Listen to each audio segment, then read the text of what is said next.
प्रथम वर्ष honours political science MDS university, first year honours political science MDS university के विद्यार्थियों, मैं डॉक्टर गैब्रियल खान से आचार्य राजनीति विज्ञान राजकीय महाविद्यालय में। हमारा जो विषय था वो फोर्थ पेपर था। फोर्थ पेपर का विषय चल रहा था चतुर्थ प्रश्न पत्र, जो कि लोक प्रशासन है। हमारा विषय लोक प्रशासन था और लोक प्रशासन के अंतर्गत हमने कल जो किया था वो किया था लोक प्रशासन तथा प्रशासन में अंतर, परिभाषाएं की थी और लोक प्रशासन तथा प्रशासन में अंतर।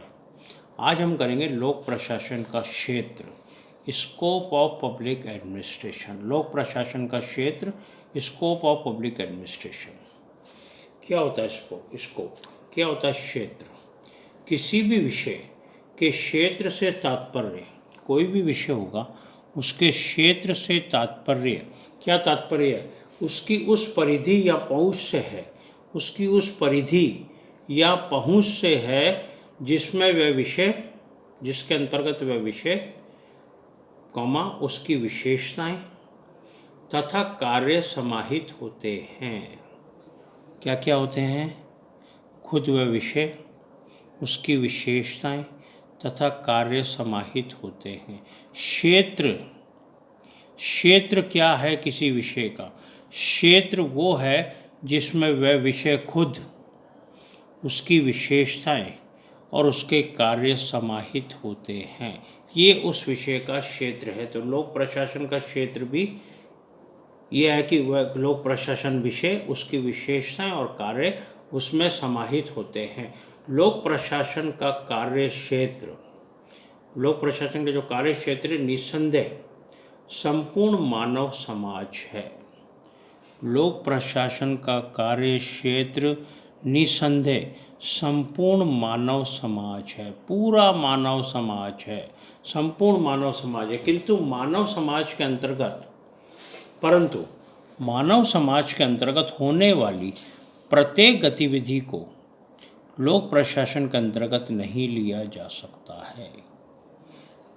प्रत्येक गतिविधि को लोक प्रशासन के अंतर्गत नहीं लिया जा सकता। लोक प्रशासन के अंतर्गत केवल और केवल सरकारी कार्य, संपूर्ण मानव समाज है, लेकिन सरकारी कार्य और मानव से संबंधित जो कार्य उनको लिया जाता है। क्षेत्र तो संपूर्ण मानव समाज है, परंतु मानव समाज की प्रत्येक गतिविधि को इसके अंतर्गत नहीं लिया जाता है। ये था इसका क्षेत्र। इंट्रोडक्शन ऑफ स्कोप, क्षेत्र का परिचय। अब आता है इसमें लोक प्रशासन के क्षेत्र को समझने से पहले, यदि हमें लोक प्रशासन के क्षेत्र को समझना है तो इसके समझने से पहले कुछ दृष्टिकोणों को समझना आवश्यक है। कुछ दृष्टिकोण, कंसेप्ट्स, कुछ दृष्टिकोणों को समझना आवश्यक है। ये कितने प्रकार के दृष्टिकोण हैं? ये 7 प्रकार के दृष्टिकोण, 7 टाइप्स ऑफ कंसेप्ट्स, 7 प्रकार के दृष्टिकोण, 7 टाइप्स ऑफ कंसेप्ट्स। कौन कौन से हैं? 7 प्रकार के दृष्टिकोण। यदि इसके क्षेत्र को समझना है तो इन 7 प्रकार के दृष्टिकोणों को समझना आवश्यक है। ये कौन कौन से? पहला, संकुचित दृष्टिकोण, संकुचित दृष्टिकोण, नैरो कंसेप्ट, नैरो कंसेप्ट। दूसरा दूसरा व्यापक दृष्टिकोण, व्यापक दृष्टिकोण, broader concept. Narrow concept, broader concept, संकुचित दृष्टिकोण, व्यापक दृष्टिकोण। तीसरा आता है पोस्ट कॉर्ब दृष्टिकोण। पोस्ट कॉर्ब, अंग्रेजी के 7 शब्द POSTCO, एक वर्ड है CORB, पोस्ट कॉर्ब। प्रोफेसर लूथर गुलिक के द्वारा दिया गया शब्द। अंग्रेजी के 7 शब्द मिलाकर एक शब्द, पोस्ट कॉर्ब दृष्टिकोण, पोस्ट कॉर्ब कंसेप्ट। ये हम आगे करेंगे, एक एक करेंगे जब। पोस्ट कॉर्ब दृष्टिकोण, पोस्ट कॉर्ब कंसेप्ट। चौथा आता है पाठ्य विषय संबंधी दृष्टिकोण, पाठ्य विषय संबंधी दृष्टिकोण, concept related to subject matter. पाठ्य विषय संबंधी दृष्टिकोण, concept related to subject matter. पांचवा आता है लोक नीति संबंधी दृष्टिकोण। लोक नीति संबंधी दृष्टिकोण, कंसेप्ट रिलेटेड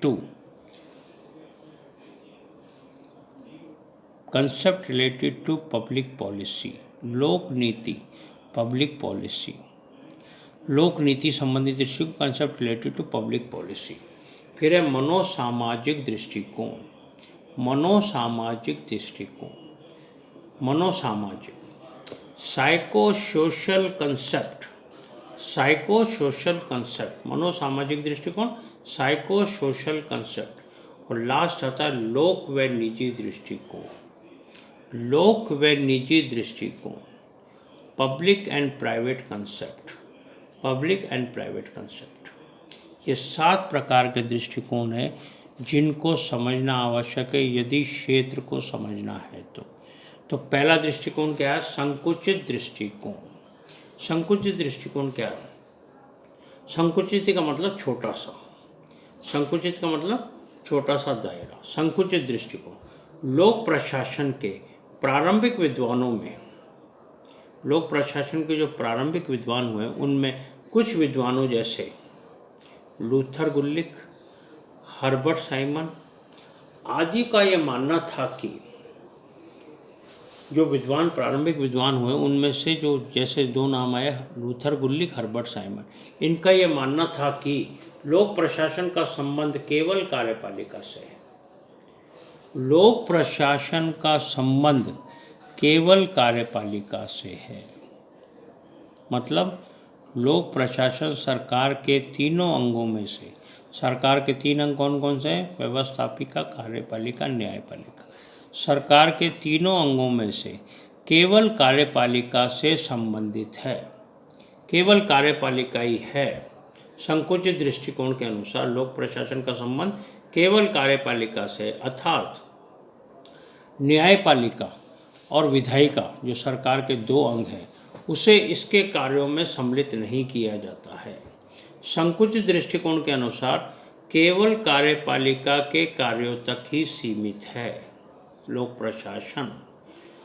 व्यवस्थापिका और न्यायपालिका को इसमें सम्मिलित नहीं किया जा सकता है, इसमें नहीं लिया जाता है। सरकार के जो 2 अंग हैं उनको इसमें ले लिया जाता है, केवल कार्यपालिका से ही संबंधित है। तो लोक प्रशासन का कार्य क्या हो गया? लोक प्रशासन का कार्य हो गया नीतियों का क्रियान्वयन करना, क्योंकि कार्यपालिका का काम क्या है? कार्यपालिका नीतियों का क्रियान्वयन करता है, व्यवस्थापिका नीतियों का निर्माण करता है, कार्यपालिका नीतियों का क्रियान्वयन करता है और न्यायपालिका न्याय की व्याख्या करती है। तो ये 3 अलग अलग प्रकार के कार्य हैं। लेकिन जो हर्बर्ट साइमन है और लूथर गुल्लिक जो कि प्रारंभिक विद्वान थे वो संकुचित दृष्टिकोण के समर्थक हैं। और संकुचित दृष्टिकोण ये कहता है कि लोक प्रशासन का संबंध केवल कार्यपालिका से है।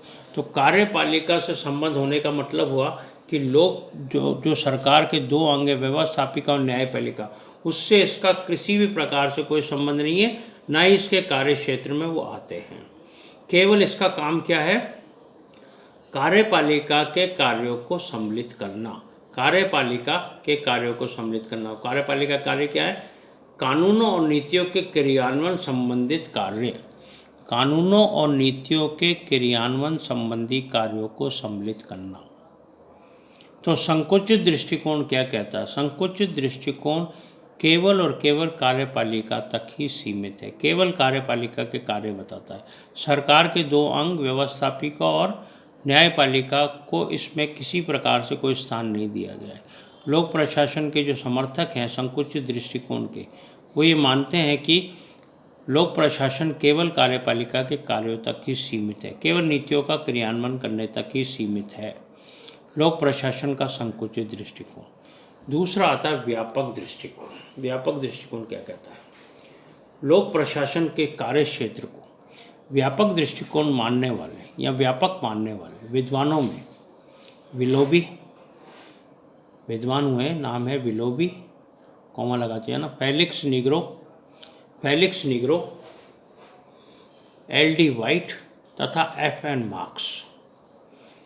Willoughby, Felix Nigro, L D White तथा एफ.एम. मार्क्स प्रमुख हैं। इन विद्वानों के अनुसार, ये विद्वान क्या कहते हैं? इन विद्वानों के अनुसार सरकार के तीनों